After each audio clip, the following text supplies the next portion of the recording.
Hello friends, welcome back to my YouTube channel live study let's break the hurdles. आज हम बात करने वाले हैं किसी भी गवर्नमेंट एग्ज़ाम को निकालने के लिए एक टाइम टेबल क्या हो सकता है। और अगर हम बात करें गवर्नमेंट एग्ज़ाम के अलावा किसी भी एग्ज़ाम के लिए जो हर कोई सर्च करता रहता है कि टाइम टेबल किस तरीके का टाइम टेबल होना चाहिए, किस तरीके का होना चाहिए, तो उसका हर एक पेपर को निकालने का टाइम टेबल का आज समाधान इस वीडियो में है।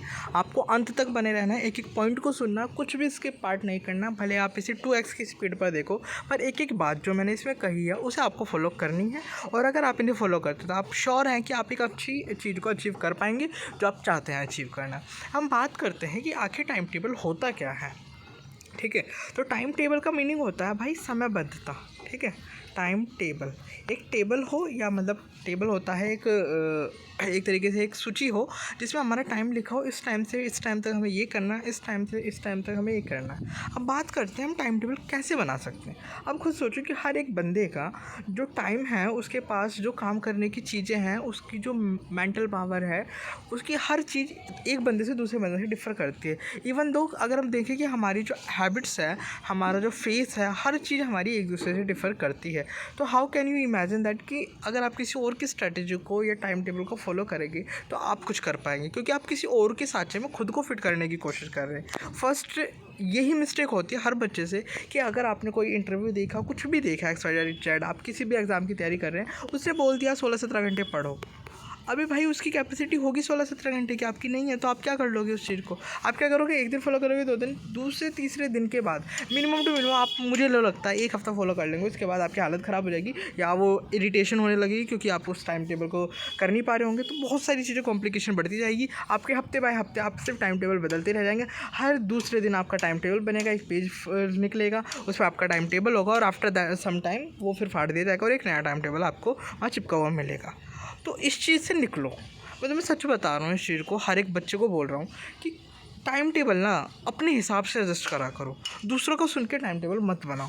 मैं यहाँ पे तुम्हें सिर्फ यही बताने आ रहा हूँ कि टाइम टेबल होता क्या है, एग्जैक्ट तुम्हें टाइम टेबल कैसा बनाना चाहिए। ठीक है, अब बात करते हैं, आपको कोई भी एग्ज़ाम निकलना है। मान लिया आपको 4 सब्जेक्ट पढ़ने हैं उस एग्ज़ाम्स के लिए। ठीक है, तो आपको ये नहीं कि 12 से 14 घंटा पढ़ना है। यार ये है स्टुपिडिटी। आपका माइंड नहीं है, अगर उसमें स्ट्रेंथ को नहीं रखता, आप अगर ये चीज़ों को जल्दी कैच कर लें तो आपको क्या ज़रूरत है 12 से 14 घंटे पढ़ने की। 12 से 14 घंटे वो पढ़ रहे हैं जो थोड़ा सा वीक हैं या वो चीज़ें जल्दी भूल जाते हैं, उनके लिए ज़रूरी है। अगर आपको पता है कि आपको एक बार चीज़ें जल्दी याद हो जाती है तो आपको इतना टाइम यूटिलाइज़ करने के लिए नहीं है ज़रूरी। ठीक है, ये हमेशा याद रखना, जितना आप टाइम को बढ़ाते जाओगे, ठीक है, जितना आप टाइम को बढ़ाते जाओगे वो आपकी प्रोडक्टिविटी को घटाता जाएगा। ये बिल्कुल होता है आपका व्युत्क्रमानुपाती, इन्वर्सली प्रोपोर्शन होता है इसके आपका। ठीक है, जितना आप अपना टाइम बढ़ाते जाएंगे पढ़ने का, उतना आपकी प्रोडक्टिविटी और आपका जो दिमाग का लेवल है वो घटता चल जाएगा। ठीक है, तो इसलिए आपको एक टाइम बाउंडेशन नहीं देनी है अपने ऊपर कि हाँ मुझे 12 घंटे बैठना, 14 घंटे बैठना। It is not just to sitting, मतलब ये समझिए यार घंटों भर बैठ के क्या कर लोगे यार तुम, अगर तुम्हारा मन नहीं लग रहा। तुम 15 घंटे बैठे हो पर तुम्हारा मन ही नहीं है उस चीज़ को करने का, तो तुम कैसे कर लोगे उस चीज़ को। तो अपने आप को बांधो मत, आप फ्रीली किसी चीज़ को करते हो ना। देखो, अगर आपको ड्राइंग पसंद है और आप बैठे हैं शांति से और आपका मन कर रहा है ड्राइंग करने का, आप उसे करते जा रहे आपके 4 घंटे बीत गए, आपको पता भी नहीं चला कि ड्राइंग हो रही है अभी। ठीक है, तो हर चीज़ क्या होती है कि हमारे इंटरेस्ट के ऊपर डिपेंड करता है। मान लिया हमारा बहुत सारे ऐसे सब्जेक्ट होते हैं जिसमें हमारा बिल्कुल इंटरेस्ट नहीं होता, तो आप क्या करते हो, हम क्या करते हैं कि एक रूटीन बनाएंगे और उसमें हम क्या करेंगे कि 1 घंटे 2 घंटे हम सबसे पहले वो सब्जेक्ट पकड़ेंगे जो हमें सबसे ज़्यादा अच्छा लगता होगा। और ये सबसे बड़ी भूल होती है, जो आपको अच्छा लगता है उसे सबसे लास्ट में रखो जब आप बोर हो जाओ। आपको सबसे पहले वो सब्जेक्ट उठाना है जो आपको सबसे गंदा लगता है। क्यों? क्योंकि उससे क्या होगा कि आप जब स्टार्टिंग में किसी भी काम को शुरू करते हैं ना, तो आप बहुत एनर्जी लेके बैठे होते हैं उस काम को करने के लिए। लेकिन आप क्या करते हैं, आप अच्छे सब्जेक्ट में उसे यूटिलाइज़ करते हैं, जब उसे कंप्लीट करते हैं ना, और जब दूसरे सब्जेक्ट का नंबर आता है जो हमें बिल्कुल भी नहीं पसंद, उसमें आप एनर्जी लगा ही नहीं पाते। ठीक है, तो आपको क्या करना है, आपको उन सब्जेक्ट को पहले पकड़ना जो आपके बहुत ही ज़्यादा ख़राब है या जिसमें आपको लगता है डर है, मतलब बहुत सारी चीज़ें होती हैं, हर सब्जेक्ट की अलग अलग बातें हैं। अब बात करते हैं टाइम टेबल की। अगर एक SSC एस्पिरेंट के बेसिस पे मैं बता रहा हूँ, तो क्योंकि मेरा जो चैनल है वो ओवरऑल SSC पे ही डिपेंड करता है, तो मैं बताता हूँ कि एक SSC एस्पिरेंट के पास मिनिमम टू मिनिमम 4 सब्जेक्ट होते हैं। अगर स्टेनो की बात करें तो उसके पास 3 ही रहते हैं, और एक एडिशनल सब्जेक्ट होता है स्टेनो, तो 4 ही मान लो। ठीक है, क्योंकि आप स्टेनो को छोड़ नहीं सकते अगर आप प्री की तैयारी कर रहे हैं, क्योंकि steno is not just about 2 और 3 डेज़। भाई वो 2-3 दिन में नहीं आ सकती वो आपकी, उसके लिए आपको बहुत टाइम देना पड़ेगा। ठीक है, ये वीडियो लंबी ज़रूर है पर आपको सुनना पड़ेगा अगर आपको कुछ अचीव करना है। ठीक है, अब बात करते हैं कि आप किस तरीके से चीज़ों को यूटिलाइज़ करें। मान लिया आपको पढ़ना है 6 से 7 घंटे, इससे ज़्यादा आपको कभी भी टाइम टेबल नहीं बनाना किसी भी सब्जेक्ट का। आपको क्या करना है, आपको और पता है क्या करना है कि ये नहीं कि चारों सब्जेक्ट में एक ही डेज़ पढ़ो। मुझे नहीं लगता, मुझे ये सूटेबल नहीं लगता।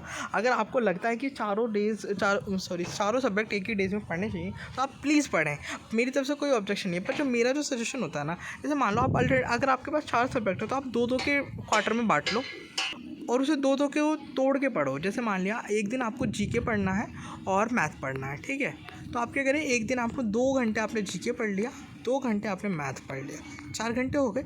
इसमें से मुझे जहाँ तक पता है ऑलमोस्ट सब बच्चे 1 घंटे की क्लास यहाँ, 1 घंटे की क्लास यहाँ और 1-1 घंटा उस क्लास का रिवीजन। ये तो हो गए आपके 4 घंटे और 1 घंटा आपको अलग से पढ़ना पड़ेगा क्योंकि जो पीछे पढ़ा दिया गया उसे याद करना है, रिवाइज़ करना है और आपको सवालों की प्रैक्टिस अलग से करनी है। तो 1-1 घंटा इसमें भी चाहिए। तो लगभग अगर हम बात करें तो आपको 6 घंटे हो गए अगर आप 2 सब्जेक्ट पढ़ते हैं एक दिन में। लेकिन अगर आप वहीं 4 सब्जेक्ट पढ़ेंगे तो आप भाई 12 घंटे आपको देने पड़ेंगे क्योंकि आपको हर सब्जेक्ट में काम करना है। तो किस तरीके से आप 12 घंटे पढ़ सकते हैं और 12 घंटे में प्रोडक्टिविटी का नाश हो जाता है, बिल्कुल नहीं पढ़ा जाता। मुझे ऐसा लगता है। अब बच्चे पढ़ते हैं, बहुत से बच्चे पढ़ते हैं, मैं उनके बिल्कुल ख़िलाफ़ नहीं हूँ, वो अच्छा है, वो अपनी जगह अच्छे हैं। मैं अपने रेस्पेक्ट में बात कर रहा हूँ, मैं कैसे करता हूँ और मैं किस तरीके का सजेशन देता हूँ क्योंकि मुझे पता है सबके साथ यही प्रॉब्लम है, ठीक है? तो आपको ज़्यादा टाइम बाउंडेशन नहीं लगानी है अपने ऊपर। एक नॉर्मल सा टाइम टेबल आपको फ्रीक्वेंटली ये रखना है कि अगर आपने पूरे दिन में 4 घंटे या 5 घंटे डिसाइड करें हैं पढ़ने के, तो आप कभी भी पढ़ें, कैसे भी पढ़ें, पर जब आप सोएं तो 5 घंटे आपके कंप्लीट हो रहे हैं, ठीक है? और जो आपने एक डिसाइड करा था कि हमें ये काम करना है वो आपका फिनिश हो चुका हो। तो ये होता है पूरा ऑल ओवर एक टाइम टेबल। तो ये वीडियो कैसी लगी आपको ये कमेंट बॉक्स में ज़रूर बताना है। और आपको कोई भी डाउट है किसी भी एग्ज़ाम से रिलेटेड या कोई भी कुछ भी डाउट है आपका स्ट्रेटजी के रिगार्डिंग, टाइम टेबल के रिगार्डिंग, मन नहीं लग रहा पढ़ाई में, कुछ भी XYZ आपका जो भी टॉपिक है आपके पास, वो मुझे कमेंट बॉक्स में कमेंट करें और आप टेलीग्राम से कनेक्ट हो जाएं। जिस भी बच्चे को कोई अपडेट चाहिए होगी वहाँ पर भी जल्द सबसे पहले अपडेट दे दी जाती है, तो आपको वहाँ से भी कनेक्ट करना है। So thank you for joining this session. और अगर आप चैनल पर नए हैं तो प्लीज़ चैनल को सब्सक्राइब कीजिएगा, इस वीडियो को ज़्यादा से ज़्यादा शेयर कीजिएगा। Thank you.